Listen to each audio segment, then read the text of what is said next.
ಸೌತೆ ಗಿಡಕ್ಕೆ ಎರಡನೇ ಗೊಬ್ಬರ ಹಾಕಿರಲಿಲ್ಲ, ಹಾಗಾಗಿ ಎರಡನೇ ಗೊಬ್ಬರ ಹಾಕ್ತಾಯಿದ್ವಿ. ನಮ್ಮ ಮನೆಯವರು ಇಲ್ಲಿ ಸೊಪ್ಪನ್ನು ಕಟ್ ಮಾಡಿ ಹಾಕ್ಬಿಟ್ಟು ಅದ್ರ ಮೇಲೆ ಸಗಣಿ ಹಾಕಿದ್ದಾರೆ. ನಾನು ಹೇಳ್ತಿದ್ದೀನಿ, ಬುಡಕ್ಕೆ ಸಗಣಿ ತಾಗಿತ್ತಲ್ಲ ಅದು ಕೊಳ್ತೋಗ್ಬಿಡ್ತದೆ, ಬುಡಕ್ಕೆ ಹಾಕಬೇಡಿ ಅಂತ ಹೇಳ್ತಾ ಇದ್ದೀನಿ. ಅವ್ರು ನಾನು ಹಾಕಿದ್ದೆಲ್ಲ ಸಗಣಿ ಹಾಕುವಾಗ ಅದು ಆ ಕಡೆ ಹಾರಿ ಬಿದ್ದಿದೆ ಅಂತ ಹೇಳ್ತಾ ಇದ್ರು.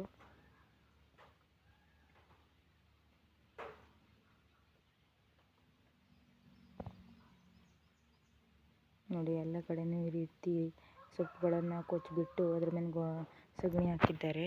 ಇದು ಎಲೆಗಳನ್ನು ನವಿಲು ತಿಂದಿಲ್ಲ ಅನಿಸ್ತದೆ, ಅದು ತೋಳಮಟ್ಟ ಅಂತೀವಿ ನಮ್ಮ ಕಡೆ, ಹಸಿ ಇರ್ತದೆಯಲ್ಲ ಅದು ಎಲೆಗಳನ್ನು ತಿಂತದೆ. ಹಾಗಾಗಿ ಅದೇ ಇರಬೇಕು ಅಂತ ಹೇಳ್ತಾ ಇದ್ದೀನಿ ಅವ್ರ ಹತ್ರ ನಾನು.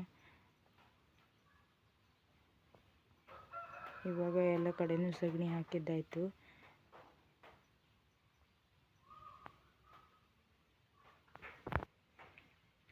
ಗೊಬ್ಬರ ಎಲ್ಲ ಹಾಕಾದ್ಮೇಲೆ ಅದರ ಮೇಲೆ ಮಣ್ಣು ಮುಚ್ಕೊತ ಬರ್ತಾಯಿದ್ದಾರೆ. ಈಗ ಒಂದು ಸೈಡ್ ಮಣ್ಣು ಮುಚ್ಚಿದಾಯಿತು, ಈಗ ಈ ಕಡೆನೂ ಮಣ್ಣು ಹಾಕ್ತಾ ಇದ್ದಾರೆ. ನಾನು ಯಾವತ್ತೂ ಒಂದನೇ ಗೊಬ್ಬರ ಎರಡನೇ ಗೊಬ್ಬರ ಅಂತ ಹೇಳ್ತಾ ಇರ್ತೀನಿ, ತೋರಿಸ್ತಾ ಇದ್ದೀನಿ ವಿಡಿಯೋದಲ್ಲಿ. ಅಂದರೆ ನಾವು ಯಾವ ರೀತಿ ಬೆಳಿತೀವಿ ಅಂತ ತೋರಿಸ್ಬೇಕಲ್ಲ, ಹಾರ್ವೆಸ್ಟ್ ಮಾಡೋದು ಒಂದೇ ತೋರಿಸೋದಲ್ಲ, ನಾವು ಈ ರೀತಿ ಕಷ್ಟಪಡ್ತೀವಿ ಅಂತಲೂ ತೋರಿಸ್ಬೇಕಾಗತ್ತೆ. ಇವಾಗ ಪೂರ್ತಿ ಮಣ್ಣೆಲ್ಲ ಹಾಕಿದ್ದಾಯಿತು. ಆ ಕಡೆ ಈ ಕಡೆ ಅಷ್ಟೇ ಮಣ್ಣು ಹಾಕಿದ್ಬಿಟ್ರೆ ಮಧ್ಯದಲ್ಲಿ ಬುಡದ ಹತ್ರ ನೀರು ನಿಂತು ಬಿಡುತ್ತೆ. ಹಾಗಾಗಿ ಬುಡದ ಹತ್ರನೂ ಮಣ್ಣನ್ನು ಎತ್ಕೊಡ್ಬೇಕಾಗ್ತದೆ. ಗಿಡ ಎಲೆಗಳನ್ನು ಮೇಲ್ ಮಾಡಿ ಬುಡದ ಹತ್ರ ಫುಲ್ ಮಣ್ಣನ್ನು ಸುತ್ತಲೂ ಹರಡಬೇಕಾಗ್ತದೆ. ಮತ್ತು ಬೆಳವಣಿಗೆನೂ ಬೇಗ ಆಗ್ತದೆ, ಗಿಡ ಬೇಗ ಬೆಳೀತಾ ಹೋಗ್ತದೆ. ಮೊನ್ನೆ ಅಣಬೆ ಇದ್ದಿತ್ತಲ್ಲ, ಸಣ್ಣ ಮೊಕ್ಕೆ ಇದೆ ಅಂತ ನಾಳೆ ಮುರಿತೀನಿ ಅಂತ ಹೇಳಿದ್ನಲ್ಲ, ಅದನ್ನು ಈ ವಿಡಿಯೋದಲ್ಲಿ ಆ್ಯಡ್ ಮಾಡಿದ್ದೀನಿ. ಮುರ್ಕೊಂಡು ಬರೋಣ, ನೋಡುವ ಬನ್ನಿ.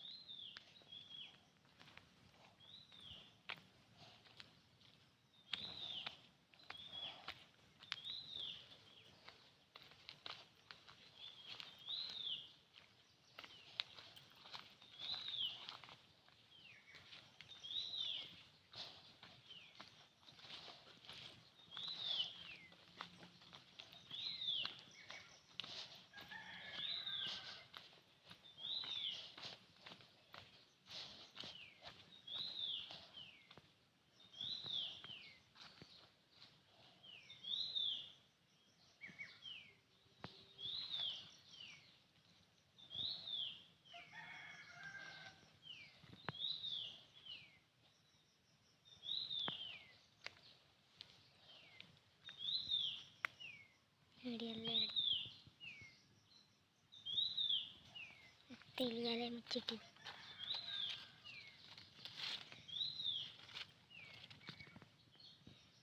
ಒಂದುಂಟು,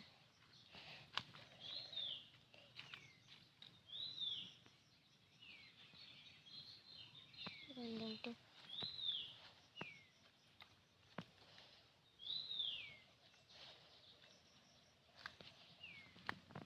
ಅಲ್ಲೊಂದುಂಟು. ಮತ್ತೆ ಮುರಿದ್ಬಿಟ್ಟು ಸಿಗ್ತೀನಿ, ಆಯಿತಾ? ಫೈನಲಿ ಇಷ್ಟು ಸಿಕ್ಕಿತು. ಇದನ್ನು ತಿನ್ನೋದಿಲ್ಲ, ಯಾರಿಗಾದರೂ ಕೊಡ್ತೀವಿ. ಯಾಕಂದರೆ ನಿನ್ನೆ ತಿಂದಿದ್ವಲ್ಲ, ಇದು ಜಾಸ್ತಿ ತಿನ್ನಬಾರ್ದು, ಹೀಟ್ ಆಗುತ್ತೆ. ಹಾಗಾಗಿ ಪಾಪ ತಿಂದಾಗಿದ್ದರೆ ಕೊಟ್ಟರೆ ಅವರು ತಿಂತಾರಲ್ಲ. ನಮ್ಮ ಜಾಗದಲ್ಲಿ ಈ ವರ್ಷ ಇಷ್ಟೇ ಅನಿಸ್ತದೆ ಹೇಳೋದು. ಮತ್ತು ಒಂದೆರಡು ಕಡೆ ಎದ್ದಿತ್ತು, ಅದು ನಾನು ನೋಡಿಲ್ಲ, ಗಾಲಿ ಆಗಿಬಿಟ್ಟಿದೆ. ಹಾಗಾಗಿ ಅದನ್ನು ತಿನ್ನೋದಿಲ್ಲ, ಮತ್ತು ಗಾಲಿ ಆಗಿಬಿಟ್ರೆ ಅದು ಹುಳ ಆಗಿಬಿಡುತ್ತೆ ಅಂತ. ಕಳೆದ ವರ್ಷ ಈ ಹುತ್ತದಲ್ಲಿ ಫುಲ್ ಅಣಬೆ ಎದ್ದಿತ್ತು. ಈ ವರ್ಷ ಅಷ್ಟೊಂದೇ ಎದ್ದಿಲ್ಲ, ಸ್ವಲ್ಪನೇ ಸಿಕ್ಕಿದೆ.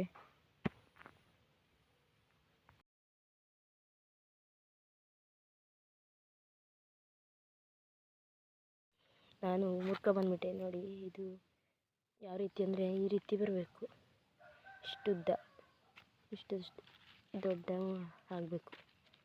ಅದು ಇದೀನ ಚಿಕ್ಕದು, ನಾನು ಮುರಿದಾಗ ಕಟ್ಟಾಗತ್ತೆ. ದೊಡ್ಡಾದರೆ ಇಷ್ಟುದ್ದ ದಂಟು ಬರುತ್ತೆ.